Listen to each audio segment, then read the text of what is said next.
Hey, I'm back.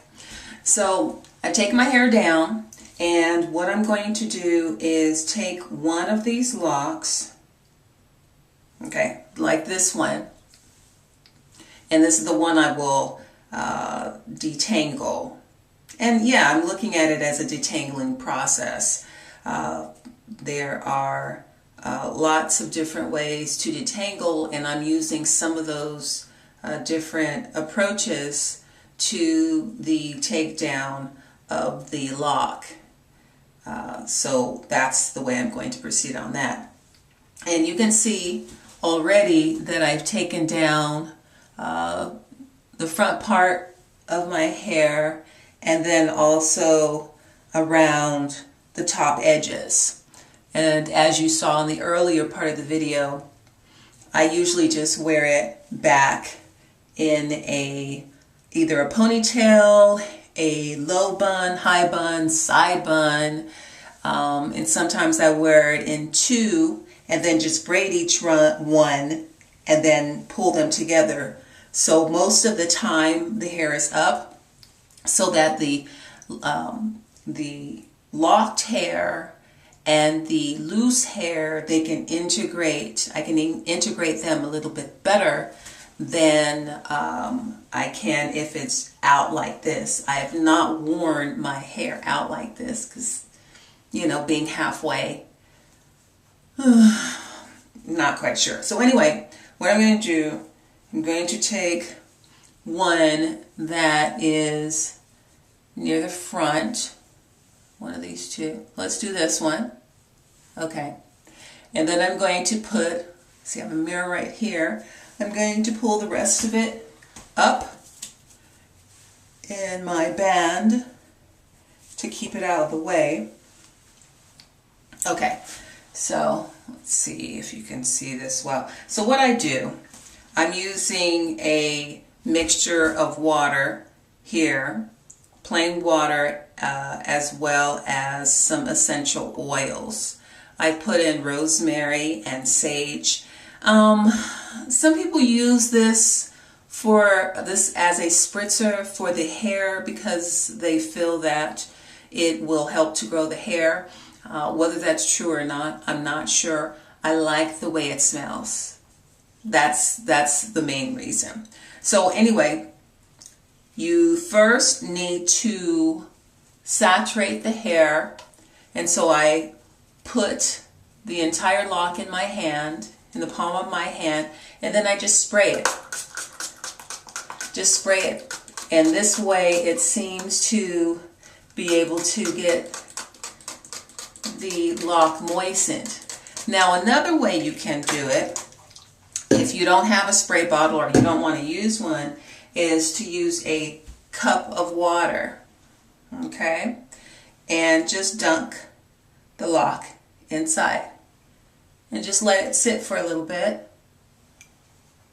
Okay, it feels weird, but this is not about being in some show on display. You're taking care of your, doing your business, making it happen. So anyway, as you can see, it's dripping, and then beyond that, I take conditioner and I as well saturate the lock with the conditioner, okay, over the entire lock. Now you use a lot of conditioner with this process. Some people let it sit for a while. I don't feel that that's necessary. I just massage it in a little bit. At the very beginning, at the bottom, when you first start, it's a little bit tougher, and that is because, it's not as soft. I mean, you can wait a little while if you want to, but it's up to you. And what I sometimes do, and I should have done this before I put all of this conditioner on it and wet the hair, is to just snip off the end so that it opens it up a little bit. Just a teensy bit.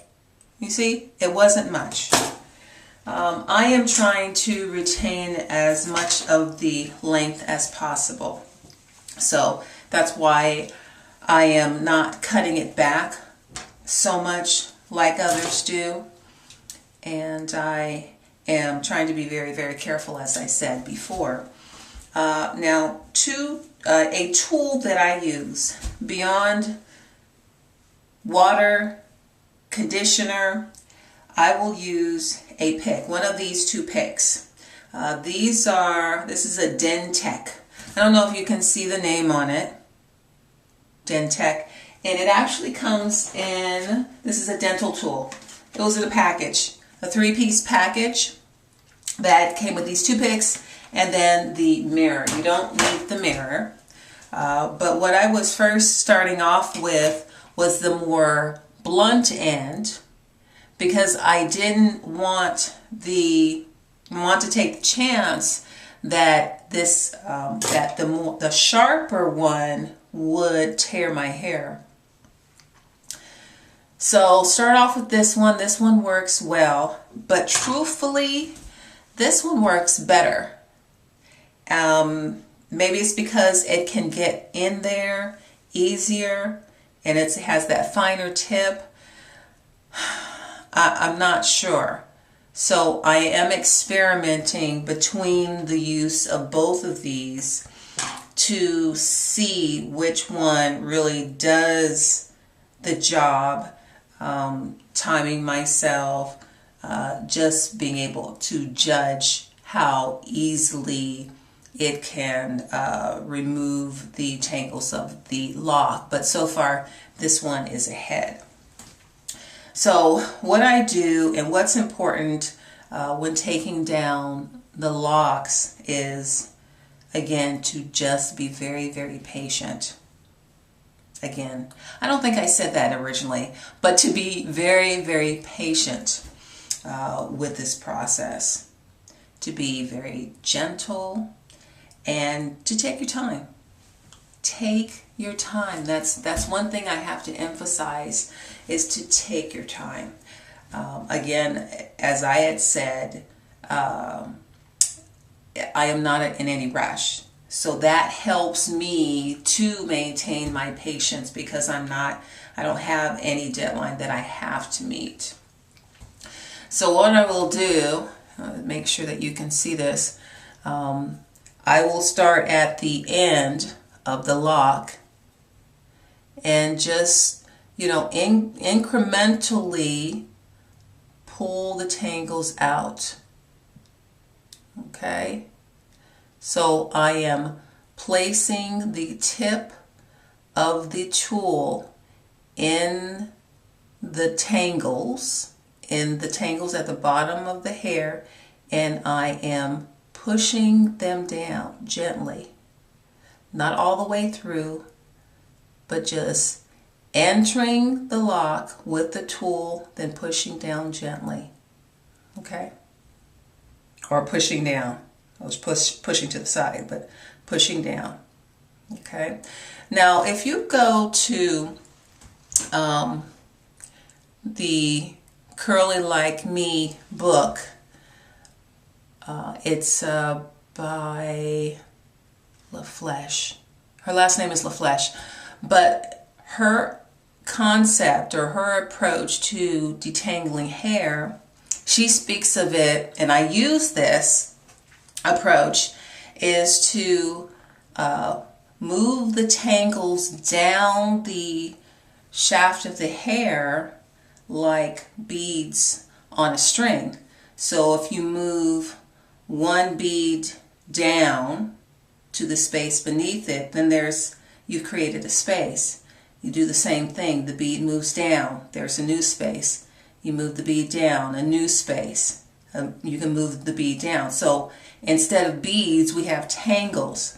So it's a matter of moving the tangles down the lock of the hair. So you're not trying to move them all the way off of the hair, but you're just moving them down incrementally. They're very fine movements that you're making. So It's a slow process, but what helps is to make sure that the hair again is saturated. So every so often I spray and I use more conditioner. Okay. It's messy, but it has to be. Okay.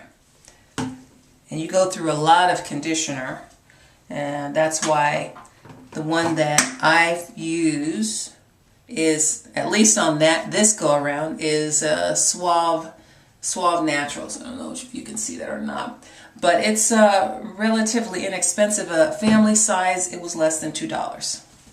And so I'm obviously going to be using more than just this one. This is actually the second conditioner I've done. I've only done 25 or so. So it's just moving the tangles down incrementally. Okay? You're like loosening them. And then you move up and you move those down. Okay? That's the space that was created. Then you move up and you move some additional tangles down. Okay? Now, if you get to a point where your lock is especially dense, what I do is you take your tool, and before you start moving the tangles down, you need to open the lock up, release it from its dense state. So I will gently poke, just gentle, I am trying to say, if I can get this out, I'm gently poking holes into the lock. Okay? You're not being aggressive with this action at all. Okay? What that does, introduces space, introduces an openness, and you can feel it. You can feel it being less dense, less tight, more open, and then you're ready to continue from where you left off, you know, taking just a small area of tangles and moving them down. Okay. Now, what I have found is that it's very important that beyond your eyes, you use your other sense of hearing. So beyond sight, you need to listen. So the sound of tearing hair is not a good thing. It's not a good thing. Tearing hair with a metal object in your hand, it's even worse.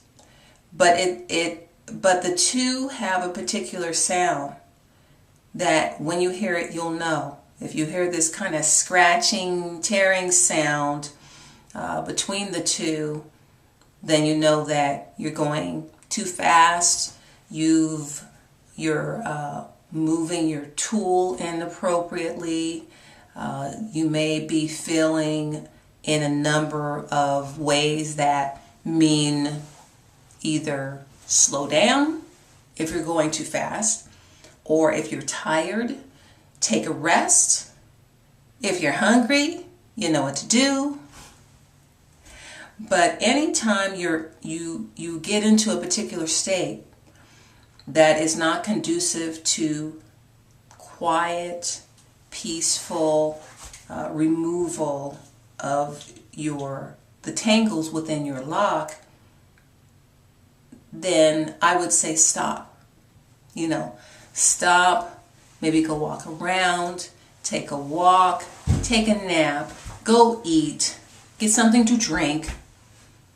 And if you have to, you may have to just stop removing or working with this lock and then try again the next day. Just stop. It's not worth taking it out on your hair. Your hair is very, very precious. You need to treat it as such. And you see what I just did. There's a lot of shed hair that can come off during the process, and what I just worked through, I ended up with this piece that just came off right in my hands. And also, I kind of knew that that was going to happen because with my locks, and it's kind of strange, like right here you can see it again, it's looser hair. It was a couple inches up from the bottom, 2.5 inches, in which the hair would become loose and just have less density in it. And many times I would put knots in it just to hold it together. Other times, no. But in this case, it may actually come off there, without me. It may come off at that point, whereas I can just cut it right there if I want to, but I just want to see. I just want to see what happens. So this is the process. I use this tool for as little time as I need to. So it's a combination of the tool to loosen the tangles of the lock, and then the rest of the time I will use my fingers. So I finger detangle as well as using that dental pick. In my opinion, the least amount of time that you're using metal on your naturally curly hair, the better. Metal and hair are not necessarily the best of friends. So this is the process. I'm going to go through this entire lock, and I will give you updates as I go through, because this is not very interesting watching me detangle this lock. But you understand what I am trying to do. I am just trying to loosen the tangles of the lock just enough so that I can get my fingers in here and detangle the rest of the way. Okay? So I'll talk to you later.